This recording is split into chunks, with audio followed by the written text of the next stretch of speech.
함께 기도하고 금요 집회를 시작하도록 하겠습니다. 지금도 살아서 역사하시는 우리 아버지 하나님, 우리를 너무나 사랑하시는 아버지 하나님, 우리를 사랑하셔서 지금도 모든 역사를 이루시고 계신 하나님, 당신의 사랑을 이 시간 우리에게 말씀하여 주옵소서. 그 사랑에 감격하여 그 사랑을 기억하고 그 사랑을 높여드리며 찬양하는 이 귀한 시간이 되게 도와주옵소서.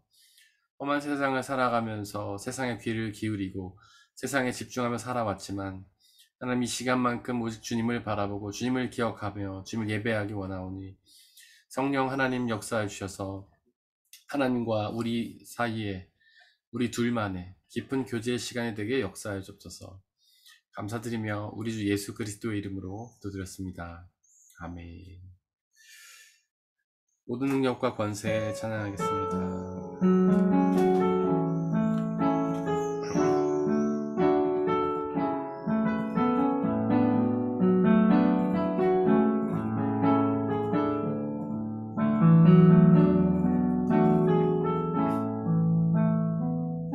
모든 능력과 모든 권세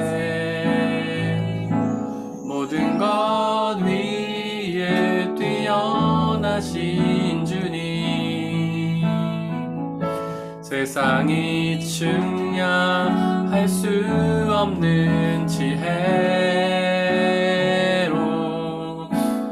모든 만물 창조하셨네. 모든 나라와 모든 보좌, 이 세상 모든 경이로움보다, 이 세상 모든 값진 보물보다 더욱 귀하신 나의 주님, 십자가 고통당하사 어림받고 외면당하셨네. 짓밟힌 장미꽃처럼 나를 위해 죽으셨네. 나의 주, 모든 능력과 모든 권세 모든 것 위에 뛰어나신 주님, 세상이 측량할 수 없는 지혜로 모든 만물 창조하셨네. 모든 나라와 모든 보좌, 이 세상 모든 경이로움보다, 이 세상 모든 값진 보물보다 더욱 귀하신 나의 주님, 십자가 고통당하사 버림받고 외면당하셨네. 짓밟힌 장미꽃처럼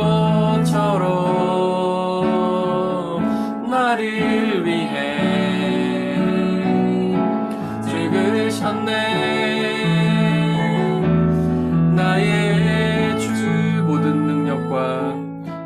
능력과 모든 권세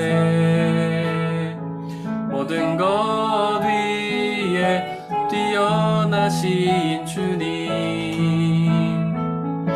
세상이 측량할 수 없는 지혜로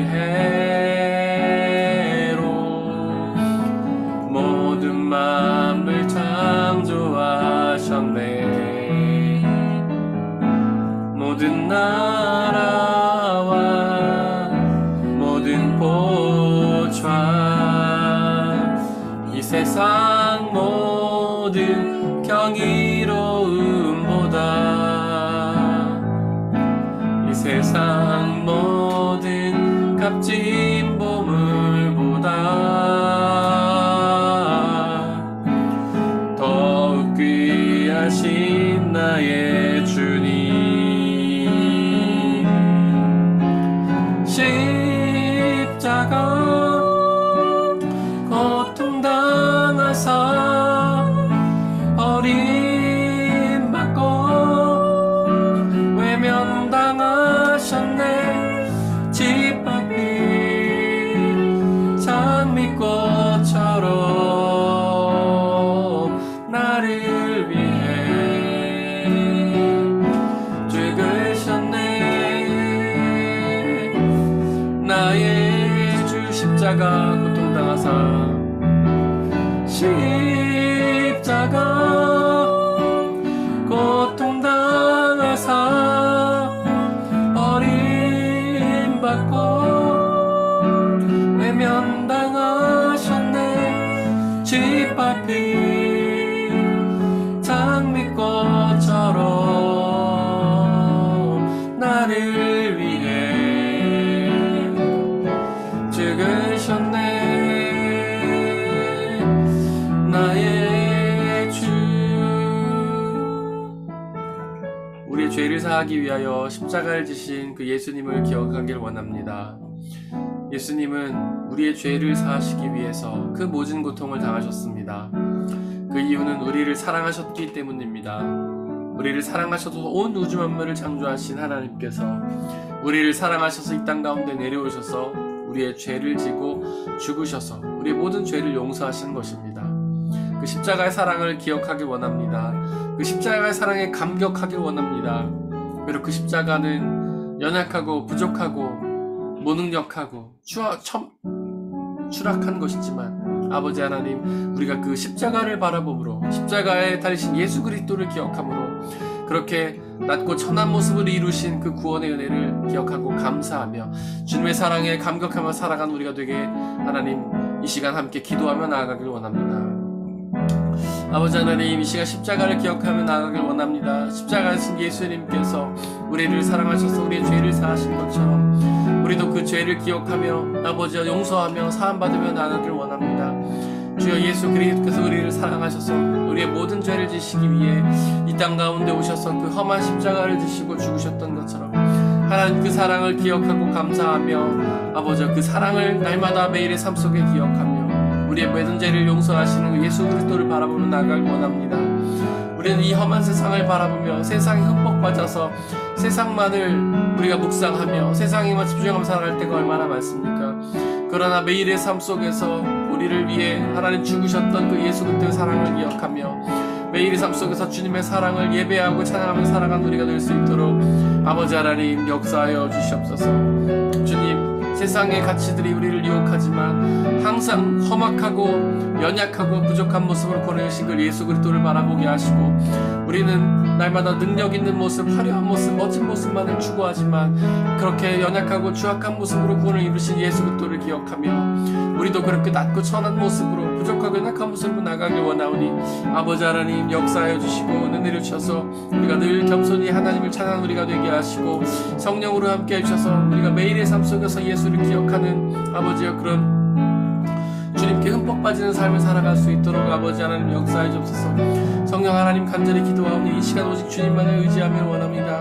인간적인 세상과 생각과 모든 계산들을 내려놓고 오직 예수 그리스도만을 바라보고 의지하며 원하오니 아버지 역사해 주시고 주님의 성령과 은혜가 가득한 예배가 될 수 있도록 아버지 하나님 역사해 주시기 도와주셔서 하나님만 바라보고 의지하는 이 귀한 예배가 될 수 있도록 아버지 성령 하나님 역사해 주시고 은혜 내려 주시옵소서.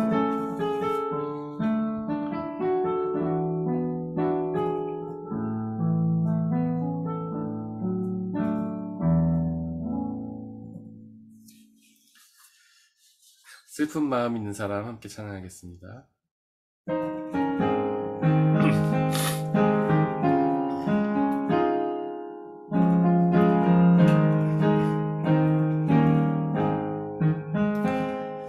슬픈 마음 있는 사람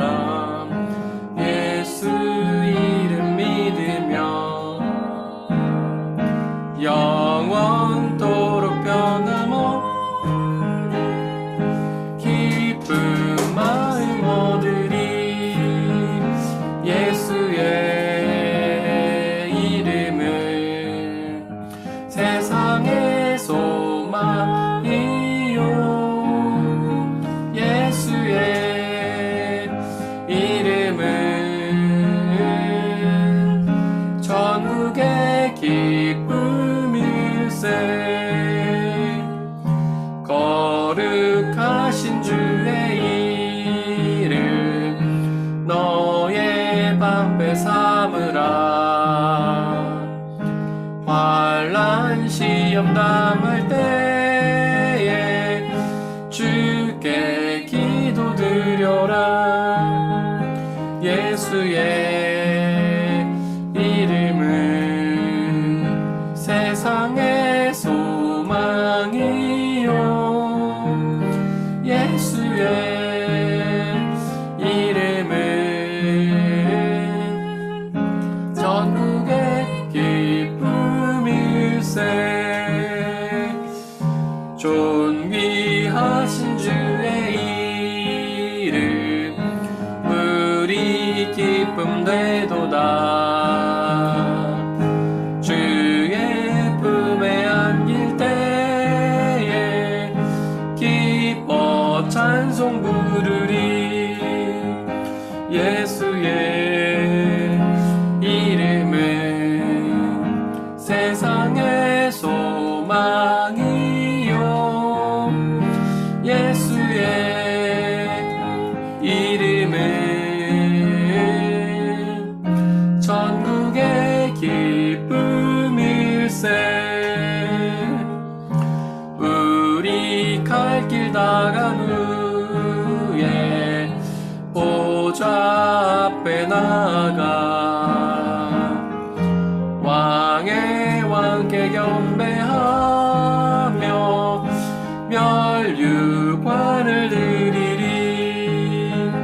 예수의 이름은 세상의 소망이요. 예수의 이름은 전국의 기쁨일세. 슬픈 마음 있는 사람, 슬픈 마음 있는 사람, 예수 이름 믿으며 영원토록 변함없는 기쁜 마음 얻으리. 예수의 이름은 세상의 소망이요. 예수의 이름은 전국의 기쁨일세. 거룩하신 주의 이름 너의 방패 삼으라. 환난 시험 당할 때에 주께 기도드려라. 예수의 이름은 세상의 소망이요. 예수의 이름은 전국의 기쁨일세.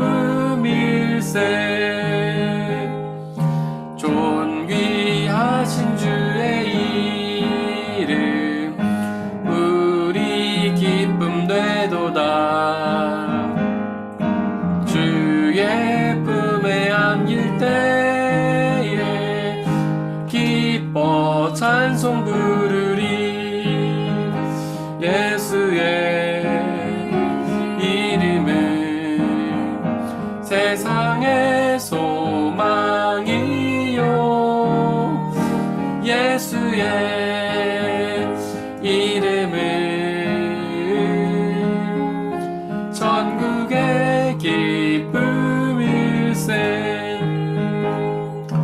우리 갈 길 나간 후에 보좌 앞에 나가 왕의 왕께 경배하며 멸류관을 드리리.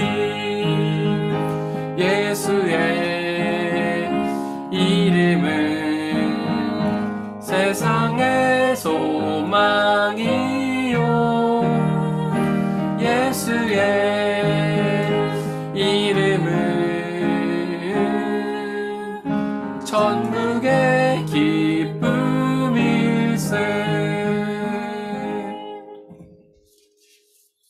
나의 모습 나의 소유 찬양하겠습니다.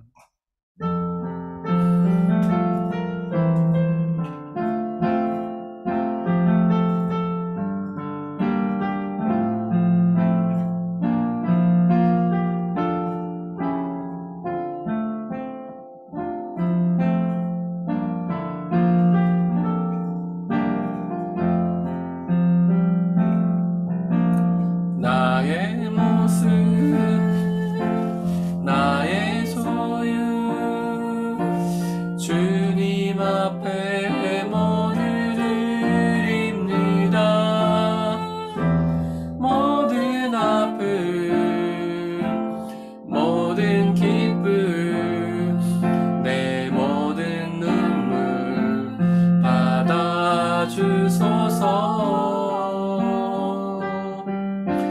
나의 생명을 드리니 주 영광 위하여 사용하옵소서.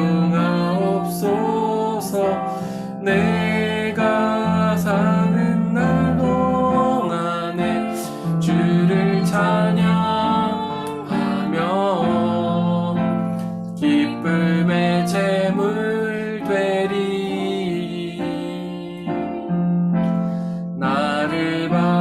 주소서. 어제 일과 내일도 어제 일과 내일도 꿈과 희망 모두 드립니다. 모든 소망 모든 계획 내 손과 마음 받아주소서.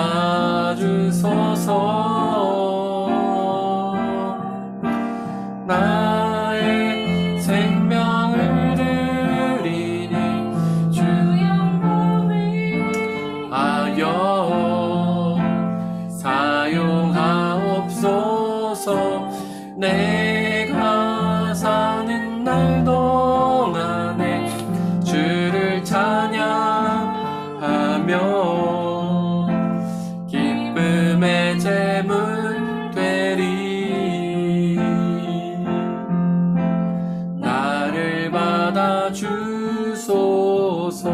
나의 모습 나의 소유 나의 모습 나의 소유 주님 앞에 모두 드립니다. 모든 아픔 모든 기쁨 내 모든 눈물 받아주소서.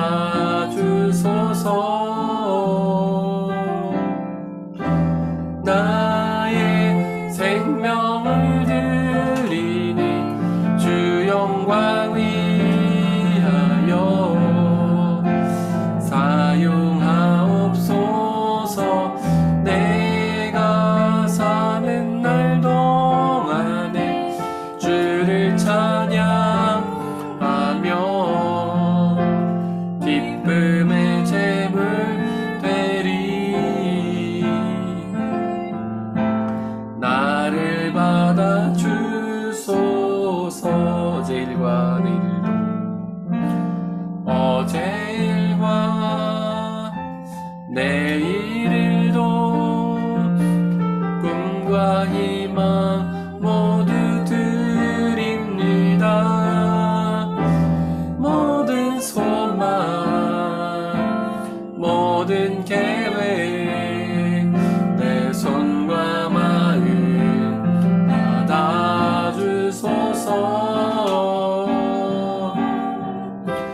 나의 생명을 드리니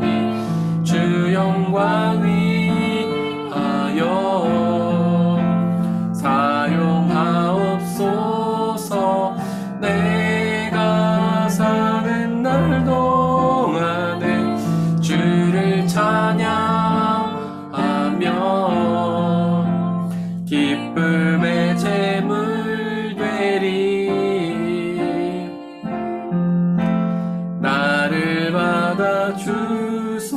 어제 일과 내일 일도, 어제 일과 내일 일도 꿈과 희망 모두 드립니다. 모든 소망 모든 계획 내 손과 마음 받아주소서. 나의 생명을 드리니 주 영광 위하여 사용하옵소서. 내가 사는 날 동안에 주를 찬양하며 기쁨의 제물 되리. 나를 받아주소서.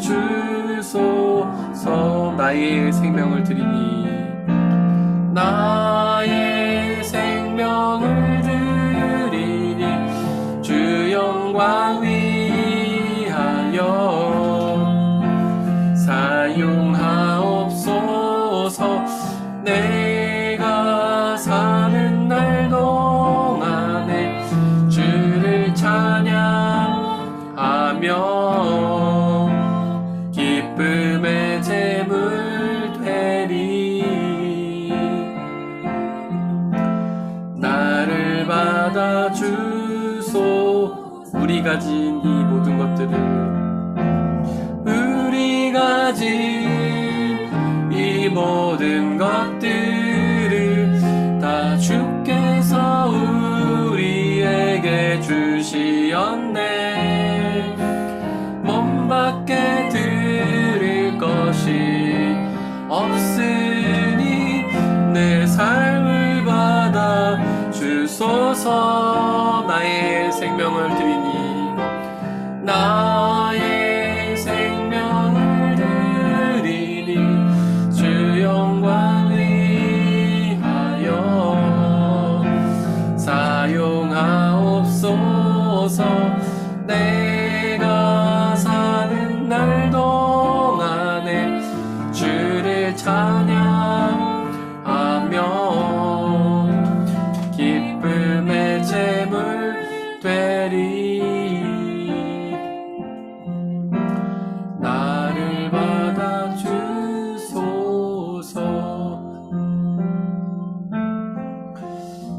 우리의 생명과 우리가 누리는 모든 것들이 하나님께서 우리에게 주신 선물입니다. 그 사실을 늘 기억하길 원합니다.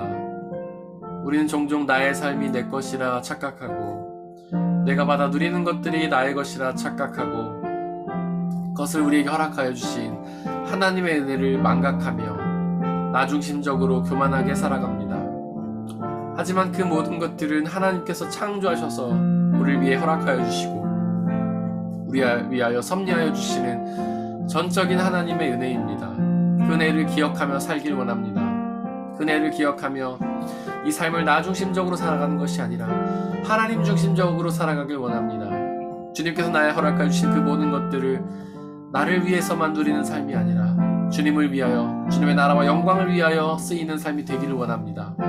성령의 충만함으로 도와주시사 사탄은 끊임없이 나 중심적으로 살으라 우리를 유혹하지만, 성령의 음성을 통하여 우리가 끊임없이 주님을 위해서 살아가야 한다는 사실을 기억하며 그렇게 주님을 위해서 살아가게 달라고 이 시간에 함께 기도하겠습니다.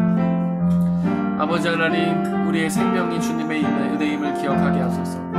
우리가 받아들이는 모든 것들이 주님의 은혜임을 기억하게 하소서. 우리가 현재 살아가는 모습이 주님의 은혜임을 기억하게 하소서. 나의 나 된 것이 주님의 은혜임을 기억하게 하소서. 그 모든 것들이 나의 것이라 착각하고 나를 위한 것이라 착각하고 나를 위해서만 살아가는 나 중심적인 삶이 아니라 오직 주님이 주신 그 모든 것들을 하나님 위해서 살아가는 하나님 중심적인 삶을 살아갈 수 있도록 아버지 역사해 주옵소서. 사탄은 끊임없이 우리를 유혹하며 나 중심적으로 살으라 우리를 공격하며 유혹하지만 아버지여 우리가 그 음성에 넘어가지 않게 하시고 오직 우리가 우리의 삶을 나를 위한 삶이 아닌 주님을 위한 삶을 살아갈 수 있도록 아버지 역사해 주옵소서. 성령 하나님의 은혜로 함께 하시사 하나님 그 사실을 깨우쳐 주시고 하나님의 은혜를 날마다 기억하게 하시고 우리가 하나님을 집중하며 하나님을 위해 살아가는 삶이 되게 아버지 하나님 도와주시옵소서. 우리가 가진 모든 것들을 우리에게 주신 모든 것들을 심지어 우리의 생명까지도 하나님과 당신의 나라와 당신의 영광을 위해서 쓸 수 있는 우리가 되게 아버지 역사해 주옵소서. 늘 성령 하나님 우리에게 지혜를 주시고 어리석은 우리에게 깨우침을 주시고 사탄의 유혹에서 벗어나게 하시고 하나님만을 기억하며 예배하며 나가는 우리의 모습이 되게 아버지 하나님 역사하여 주시고 은혜 내려 주시옵소서.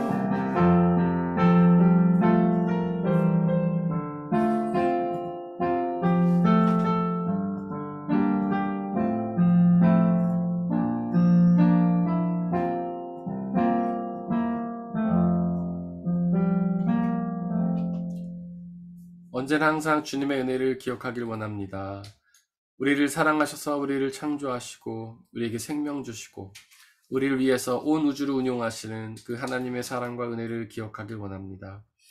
우리가 받아들이는 모든 것들이 우리의 생명조차도 하나님 주신 은혜의 선물임을 늘 기억하며 그 감격 속에 살아가게 하시고 이 삶을 나를 위한 삶이 아닌 하나님을 위한 삶으로 하나님의 사랑을 누리며 전하는 삶으로 주님의 소원인 주님의 복음 전파를 전하는 삶으로 우리의 삶을 살아가게 역사하여 주옵소서. 이 시간 주님의 말씀을 기대합니다.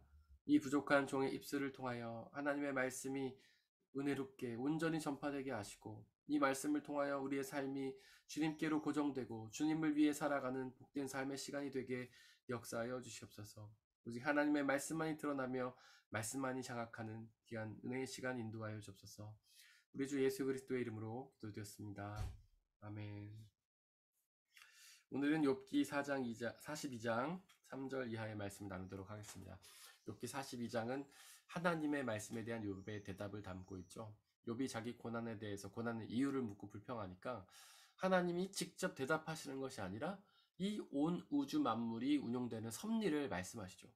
그 이야기를 들은 욥이 이제 자기의 응답을 합니다. 그러면서 1절에서 3절까지 하나님의 뜻을 잘 알지 못하면서도 아는 것처럼 착각하고 그 주님의 뜻을 흩으려고 한 자신의 죄악을 회개하죠. 욥은 자기의 고난이 좀 억울했을 겁니다. 왜냐하면 욥은 하나님 앞에 의로운 사람으로 살았거든요. 우리 욥기서 1장 2장에 보면 욥이 흠없는 의인으로 살았잖아요. 하나님 앞에서 자신이 참 귀한 신앙인으로서 하나님 앞에 할 수 있는 것들을 다 해가면서 그렇게 살아갔죠. 지금 소리 잘 안 들리시나요? 네, 제가 최고로 지금 높였는데 네,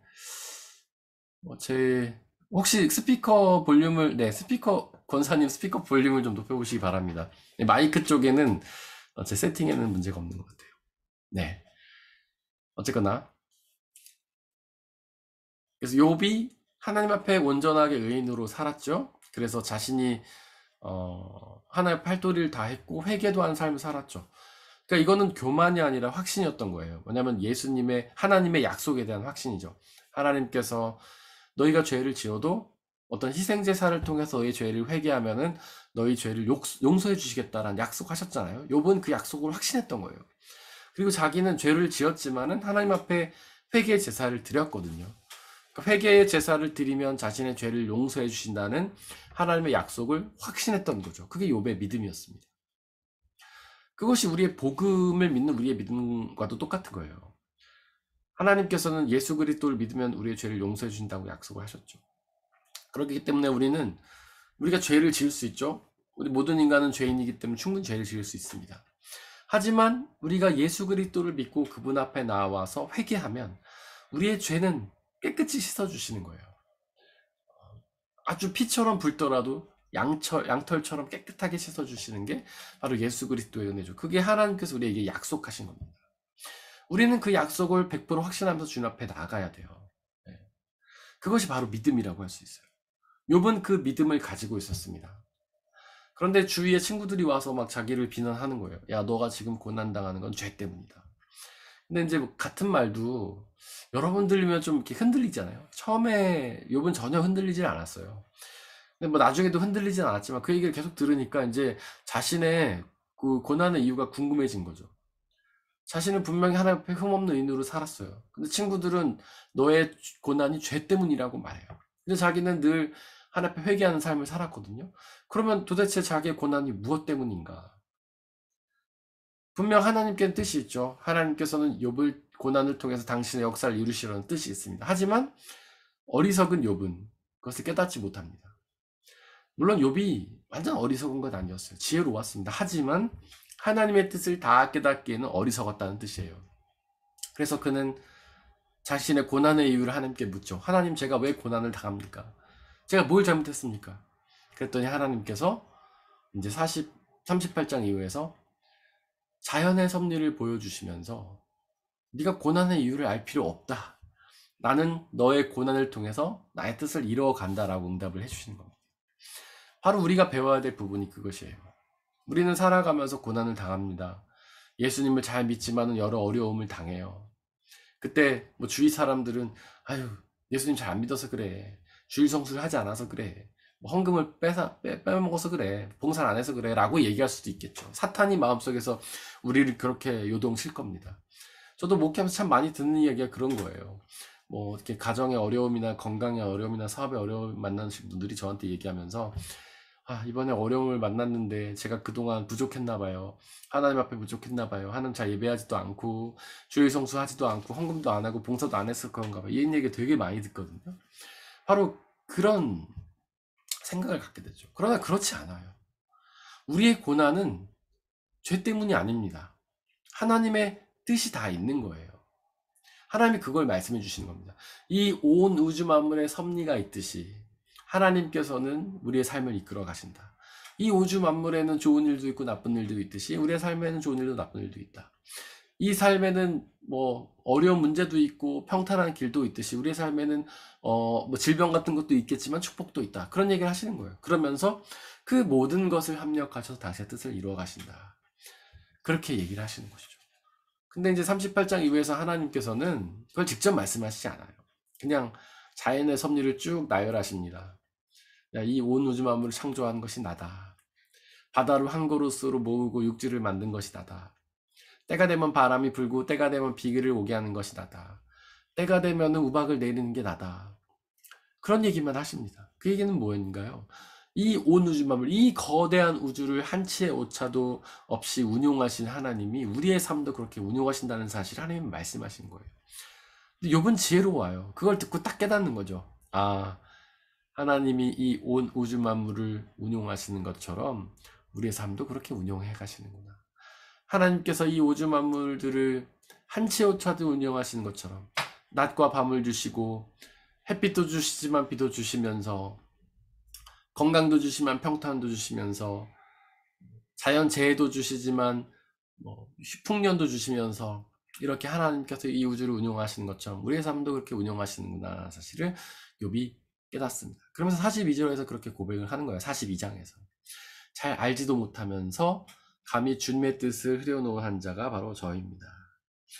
분명 하나님께서 분명한 뜻을 갖고 계셨죠. 욥의 삶을 통해서 당신의 뜻을 이루시려는. 그게 뭔지 성경에는 안 나옵니다. 하지만 하나님께서는 분명히 있었을 거예요. 하지만 욥은 주님의 뜻을 흐려놓으려 했죠. 주님 도대체 왜 우리를 자기를 괴롭히십니까? 차라리 이럴 거면 왜 태어나게 하셨습니까? 잘 죽여주십시오. 막 이렇게 얘기를 한 거죠.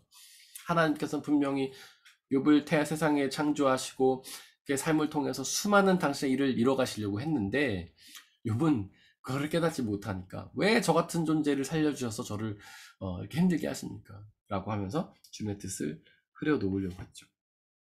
깨닫지도 못하고 함부로 말했습니다. 왜냐하면 그 욥이 깨달을 수 없었던 이유는 그것이 너무 신기한 일이었기 때문이에요. 신기한 일들. 하나님의 일은요, 신기한 일입니다. 우리가 이거를 신비라고 하죠. 하나님의 말씀을 신비라고 합니다. 이거는 신기한 비밀이란 뜻이에요. 신기한 비밀. 이거는 참 신기한 비밀이에요. 원래 세상의 비밀은 어떤 겁니까? 말을 하지 않아서 비밀이 되는 거죠. 뭐 우리가 누군가에게 얘기할 때 야 이거 비밀이야 절대 누구한테 얘기하지 마 그러면서 얘기하잖아요. 근데 하나님의 비밀은 신기한 비밀이에요. 말하지 말라고 하는 게 아니라 열심히 말하라고 합니다. 하나님께서도 계속 복음을 전파하라고 얘기하시잖아요. 근데 이것은 열심히 말함에도 불구하고 비밀이 되는 거예요. 그래서 신기한 비밀이죠. 열심히 말하고 아무리 자세히 설명해도 비밀이 돼요. 왜냐하면 하나님의 이 신비는 우리가 깨닫지 못하기 때문에 그래요. 우리가 깨닫지도 못하고 알지도 못하기 때문에요. 이것은 특별히 하나님이 택하신 자들만 깨달을 수 있습니다.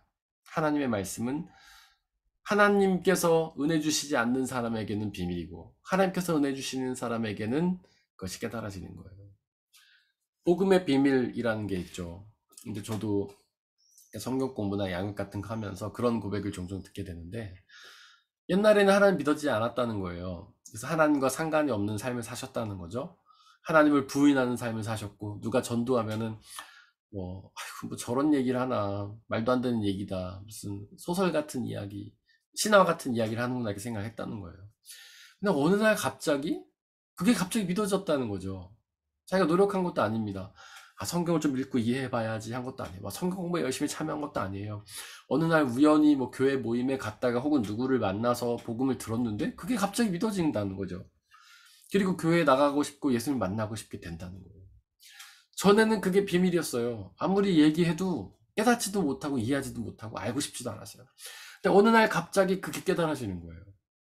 예수 그리스도께서 우리의 죄를 위해서 이 세상에 오셔서 십자가에 달려 죽으셨다 부활하셨다는 이야기. 믿지 않을 때는 신화와 같은 이야기죠. 세상에 그런 신화가 어디 있어요. 하나님이 사람이 된다니. 뭐 단군 신화에 보면 웅녀가 마늘을 먹고 곰이 마늘을 먹고 사람이 되고 막 이런 이야기죠. 말도 안 되는 이야기인 거죠. 세상 사람들 볼 때는. 거기다 더 웃긴 게 십자가에 달려 죽으심으로 우리 죄를 용서하셨다? 그것도 되게 웃긴 이야기죠.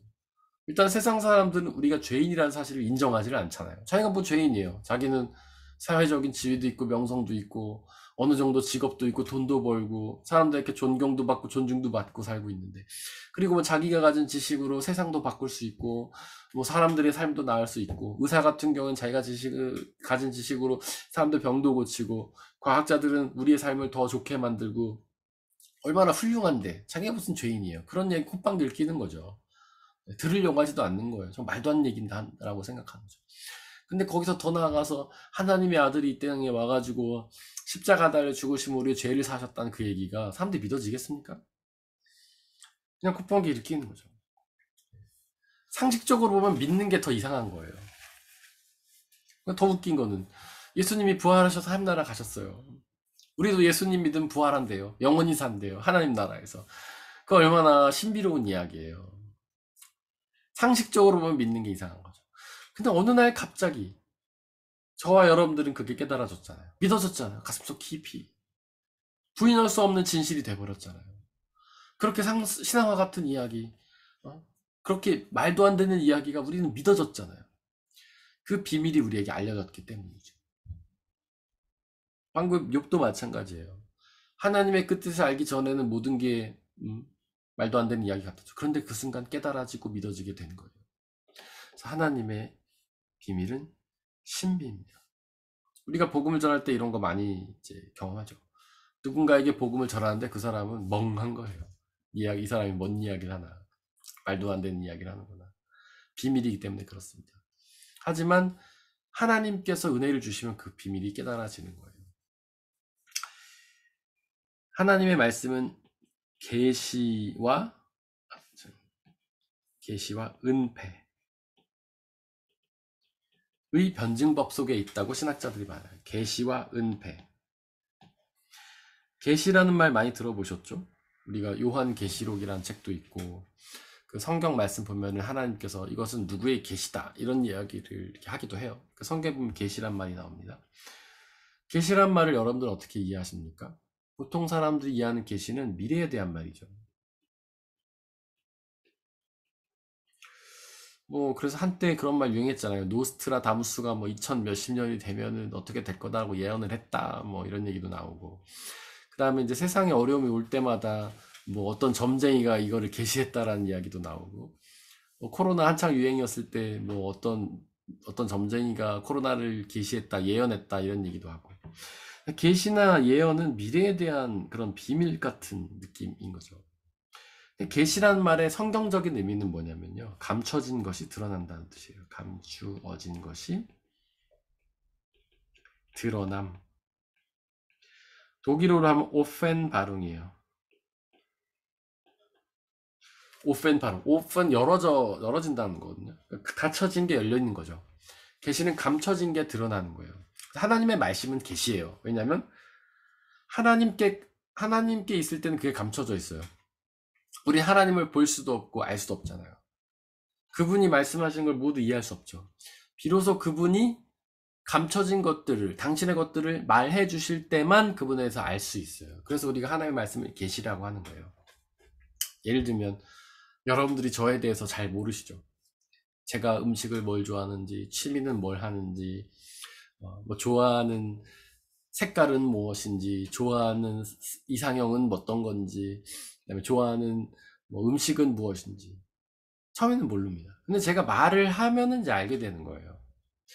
제가 좋아하는 색은 예를 들면 남색이에요. 제가 좋아하는 음식은 뭐 계란이에요. 그리고 제가 취미는 테니스예요. 뭐 이렇게 말해줄 때만 전 여러분들은 저에 대해서 알 수 있잖아요. 하나님도 마찬가지라는 거예요. 하나님 더 심하죠. 하나님은 전지전능하신 분이고 우리의 지각과 헤아림을 초월하는 분이시기 때문에 하나님이 말씀해 주시기 전에는 우리는 아무것도 알 수 없어요. 하나님이 말씀해 주실 때에만 우리는 그분에 대해서 알 수 있어요. 그게 계시예요. 성경 말씀이 계시죠. 뭐 어떤 분들은 계시라고 하면은 뭐 환상이나 이런 것만 생각해요. 그래서 하나님 저에게 말씀하여 주옵소서. 환상 중에 꿈 가운데 말씀하여 주옵소서. 그래서 뭔가 그 환상스러운 것을 보고 꿈을 꾸기를 원하죠. 근데 여러분들 하나님의 계시는요, 그거보다 더 명확한 계시가 있어요. 꿈과 환상보다 더 명확한 계시가 있어요. 바로 성경 말씀이죠. 그것이 성경 말씀이 하나님의 뜻을 가장 명확하게 우리에게 계시해 주시는 하나님의 계시입니다. 거기에 보면 우리에게 필요한 말씀을 다 해놨어요. 우리가 이 세상을 살아가고 또 이 세상 가운데 주님의 뜻을 실천하고 그리고 나아가서 구원을 얻고 하나님 나라에 들어갈 수 있는 그 모든 비밀이 다 성경 속에 계시되어 있어요. 여러분들이 삶 속에서 만나는 질문들, 하나님에 대한 의문들, 성경 속에 다 계시되어 있어요. 여러분들이 하나님께 대해서 알고 싶으시면 성경을 읽으시면 됩니다. 근데 어떤 분들은 성경 읽지도 않고 맨날 계시만 달라 그래요. 하나님 저에게 당신을 보여주옵소서, 당신 말씀하여 주옵소서. 성경 별로 안 읽으면서 막 환상만, 꿈만 통해서만 계시 보여달라고 해요. 하나님이 그렇게 말씀하시는 거죠. 야, 나 이미 다 얘기해놨는데 성경 열어봐. 거기 할 얘기, 너한테 필요한 얘기 다 있어. 내가 하고 싶은 얘기 다 있어. 하나님 그러시는 거죠. 그래서 가장 분명한 계시는 바로 성경이죠. 그 다음 계시는 뭡니까? 온 우주 만물을 통해서 하나님께서 우리에게 말씀하십니다. 그게 욥기 38장 이하에 나오는 거 아니에요? 하나님이 이 온 우주 만물을 정확하게 계획하시고 창조하시고 운영하시는 것처럼 우리의 삶을 이끌어 간다는 메시지를 이 피조물을 통해서 주시는 거죠. 그리고 하나님은 역사를 통해 말씀하십니다. 성경을 보면은 이스라엘의 역사죠. 특별히 구약 성경은 이스라엘 민족의 역사고 신약 성경은 이제 예수님과 예수님을 믿고 경험한 초대교회 성도들의 역사죠. 혹은 뭐 사도들의 역사기도 하고. 그래서 어떤 분들은 그런 이야기합니다. 아, 우리가 왜 이스라엘 역사를 배워야 돼요? 왜 우리가 이스라엘 종교를 믿어야 됩니까?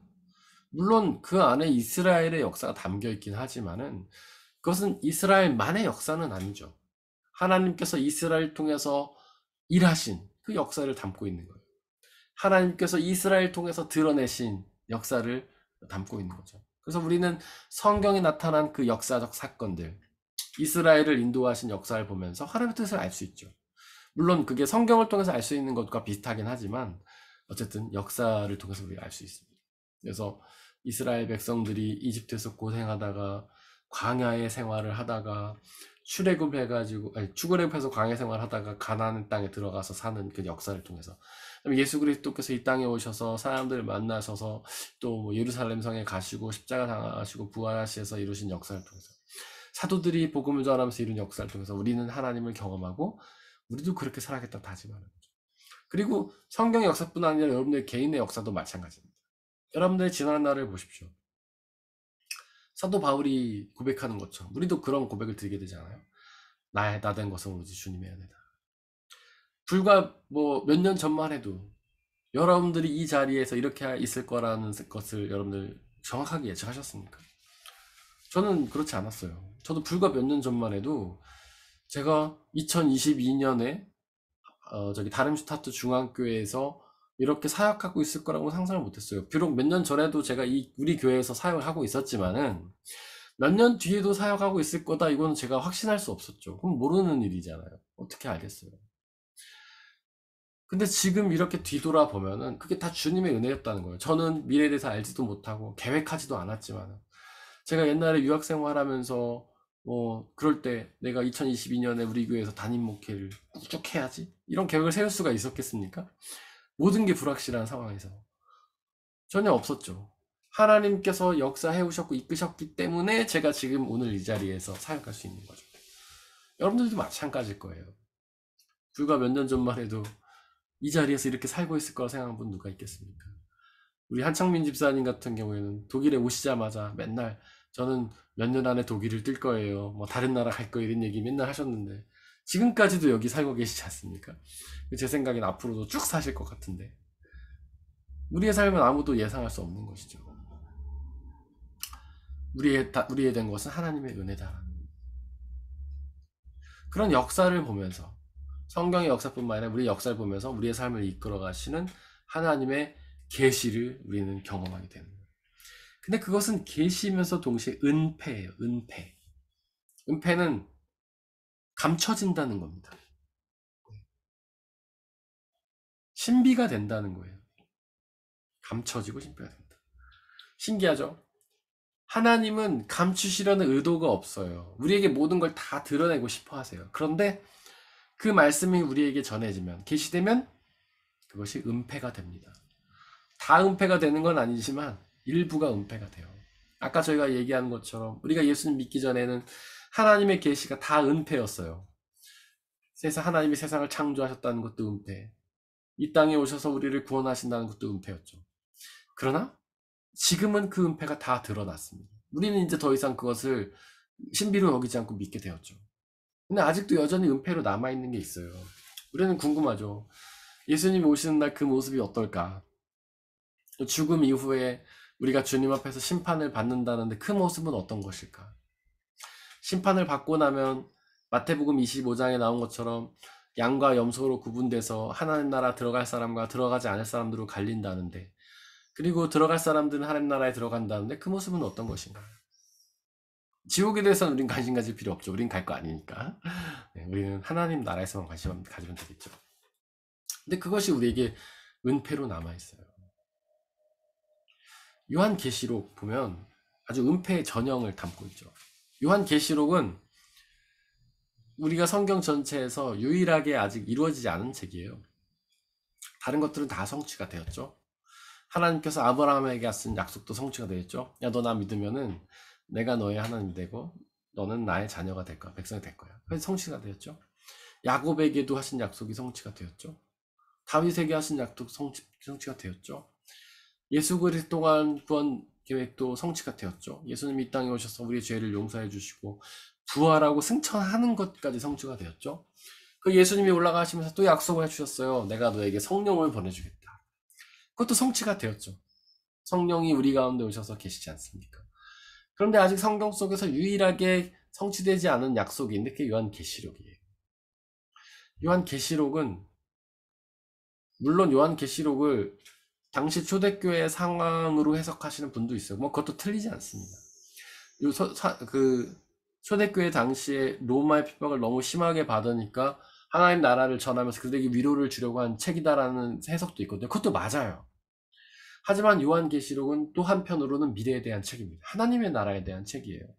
우리가 죽음 이후에 부활하여서 주님의 나라에 들어가게 될 그 과정을 담고 있고 그 나라의 모습도 담고 있어요. 근데 거기 보면은 수많은 상징들이 나오거든요. 숫자들도 다 상징이에요. 뭐 예수님을 믿는 사람의 숫자가 14만 4천 명일 것이다. 이것도 상징입니다.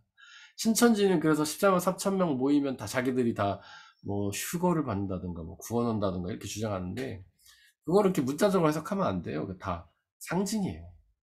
14만 4천이라는 것은 12지파에 1200명씩, 그러니까 이스라엘에게 있어서 12는 완전수를 의미하는 건데, 그렇게 하나님을 믿는 사람들의 숫자가 14만 4천 명 모였을 때가 아니라 그렇게 주님을 온전히 믿는 사람들이 모였을 때 온다는 뜻이거든요. 그렇게 상징을 해석해야 돼요.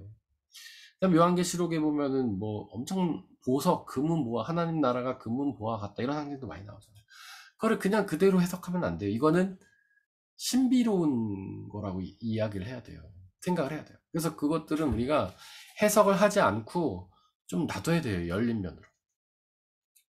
주님의, 우리가 요한계시록을 정확히 이해하지 못한다고 해도 아무런 상관은 없습니다. 우리가 하나님 나라의 모습이 어떤지를 온전히 모른다고 해서 그 나라에 못 들어가는 건 아니에요. 우리가 부활의 모습이 어떤지 모른다고 해서 부활을 못하는 건 아니에요. 우리는 예수님을 믿기만 하면 부활하고, 예수님 믿기만 하면 그 나라에 들어가요. 그래서 그거를 너무 막 자세하게 해석해서 정확하게 알려고 할 필요가 없어요. 요한계시록을 잘못 해석해서 이단 된 사람들이 엄청 많거든요. 신천지를 비롯해서.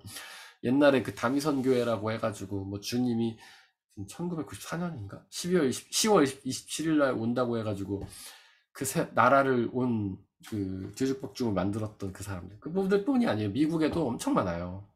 요한계시록을 맘대로 해석해서 이단에 빠진 사람들. 그래서 요한계시록은 우리가 그냥 열린 채로 놔둬야 돼요. 계시인 채로, 은폐된 채로 놔둬야 돼요. 그걸 너무 막 다 알려고 할 필요는 없습니다. 은폐된 거는, 은폐된 비밀을 우리가 알고 싶다고 알 수 있는 게 아니에요. 성령 하나님께서 우리 가운데 역사 주면서 알려주실 때만 알 수가 있습니다. 그래서 요한계시록은 우리가 신비인 채로 놔둬야 돼요. 어느 날 알게 될 겁니다. 우리가 하나님의 때에 됐을 때, 성령 하나님께서 우리 가운데 역사하시면서 깨달음을 주실 때 그것을 알게 되는 거예요. 혹시 길을 헤매보신 분들이 계실지 모르겠어요. 길치인 분들 많이 계시겠지만, 뭐 미로도 마찬가지죠. 우리가 헤맬 때는요, 그 길을 찾기 참 어려워요. 그런데 위에서 내려보거나 멀리서 보면 그 길이 다 보이는 거죠. 아, 이렇게 가면은 되겠구나. 가까이서 우리가 헤매고 있을 때는 안 보이지만은 멀리서 그것을 보면 다 보입니다. 지금은 비록 우리는 알 수 없어요. 하나님께서 우리에게 모든 계시를 하셨지만은 거기서 알려주신 영역도 있고 은폐하신 영역도 있습니다. 우리는 아는 영역에 집중하면 돼요. 아직 은폐된 영역에 대해서는 그냥 열린 마음으로, 기대하는 마음으로 성령 하나님께서 우리에게 깨닫게 해주실 것을 믿으면서 그냥 나아가면 되는 것입니다.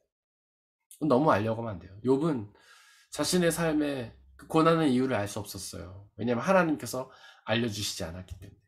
계시는 하셨지만 완전히 그것을 깨닫게 하지 않으셨기 때문에 그 고난의 이유는 욥에게 은폐였어요. 근데 욥은 그것을 너무 알려고 했어요. 하나님, 고난 이유를 알려주세요.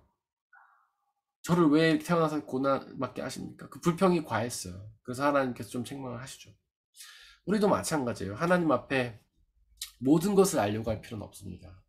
하나님이 알려주신 것들에 대해서 집중하고 그것을 우리가 이해하고 믿으며 나가면 되고, 하나님이 은폐하신 것에 대해서는 나중에 알려주실 것이라고 기대하고 그렇게 담대한 마음으로 나가면 돼요. 우리가 믿을 것은 하나님의 약속 다 한 가지예요. 예수 그리스도를 믿으면 우리의 죄를 용서받고 부활하여서 하나님의 나라 가서 영원한 생명을 누린다. 바로 그 약속 한 가지를 우리는 붙잡고 믿으면 나가면 되는 것입니다. 그렇게 예수 그리스도를 통한 부활의 약속 믿으며 나가는 우리가 되기를 바랍니다. 우리 함께 찬양하며 기도하겠습니다.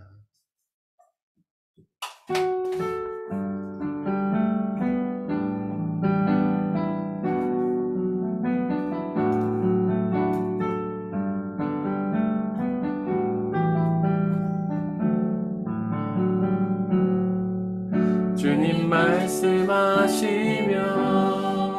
내가 나가리다. 주님 뜻이 아니면 내가 멈춰서리다. 나의 가고 서는 것 주님 뜻에 있으니 오 주님 나를 이끄소서. 주님 말씀하시면, 주님 말씀하시면 내가 나가리다.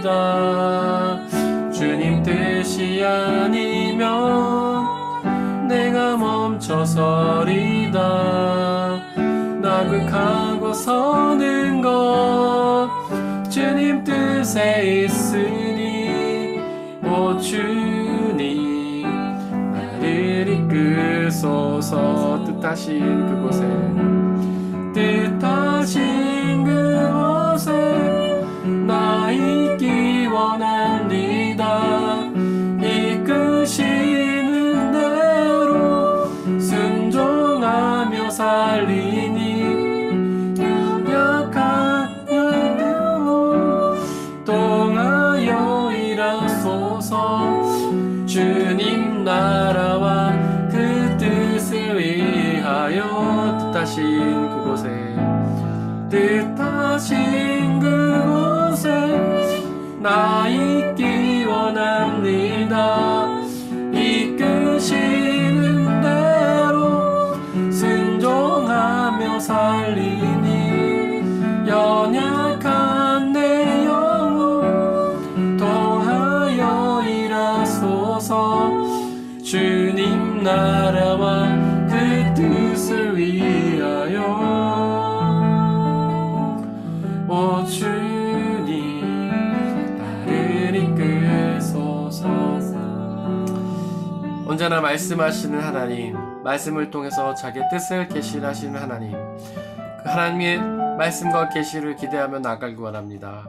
하나님, 이 성경 말씀을 통해서 모든 피조물과 우리가 만나는 역사를 통해서 하나님의 그 말씀의 계시를 깨달아 알게 하시고 그 뜻에 순종하며 나가게 달라고 이 시간 기도하기 원합니다. 또 하나님의 계시가 우리에게 은폐될 때도 있지만은 주님의 모든 말씀들이 우리가 다 알고 이해할 수 없을 때가 많지만 그럼에도 불구하고 약속대로 역사하시는 그 하나님을 믿고 의지하며 우리가 알 수 없는 부분에 대해서는 주님께 맡겨드리고 알 수 있는 부분에 대해서 집중하며 주님 앞에 나아가 주님의 뜻을 경험하고 주님의 구원을 경험하고 주님의 자유와 기쁨을 경험한 우리가 되게 해달라고 이 시간 함께 기도하겠습니다. 사랑과 은혜의 하나님, 하나님께서 우리에게 늘 말씀하신 줄을 믿습니다.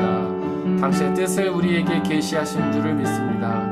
하나님의 말씀인 성경의 귀를 기울이고 우리가 만나는 모든 피조물들과 역사를 통해 하나님의 계시에 집중하고 그 계시를 통하여 주님의 뜻을 알고 이해하는 우리가 될 수 있도록 아버지 역사해 주옵소서. 비록 하나님의 계시가 우리에게 때로는 은폐로 다가올 때가 있습니다. 아무리 알고 이해하기를 원하지만 알고 이해할 수 없을 때도 많습니다. 그러나 그것을 너무나 알려고 이해하려고 노력하지 않고 오직 하나님께서 우리에게 알려주신 것들에 집중하며 예수 그리스도를 통하여 주시는 그 약속을 믿고 예수 그리스도를 통해 주님 앞에 나아가는 것에 집중함으로 주님 주시는 그 구원의 은혜에 만족하고 기뻐하는 우리가 되게 아버지 하나님 역사해 주시고 은혜해 주시옵소서.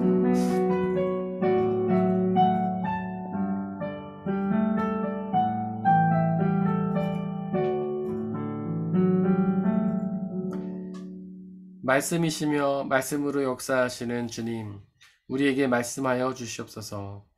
당신의 말씀을 우리에게 계시하여 주시고 성령 하나님의 은혜로 그 뜻을 이해하고 알고 믿게 하여 주시고 그 말씀이 우리에게 약속하는 참된 구원과 자비와 기쁨을 받아 누리게 은혜 내려 주옵소서. 하지만 우리는 어리석어서 주님의 계시의 말씀이 때로는 은폐될 때도 있지만 그렇게 우리가 알 수도 없고 이해할 수도 없는 그 말씀을 알려고 노력하기보다는 성령 하나님께서 그것을 알려주실 때까지 우리가 기다리며 이미 우리에게 알려주신 것들에 집중하며 그 주님께서 약속하신 하나님의 나라와 영원한 생명의 비밀을 붙잡고 살아가는 우리가 되게 하여 주옵소서. 일생의 시간 동안 수많은 일들을 만나겠지만은 우리를 구원하여 주신다는 그 약속을 붙잡고 그 어떤 상황 속에서도 하나님의 말씀과 사랑을 의지하며 승리하며 나간 우리가 될 수 있도록 역사해 주옵소서.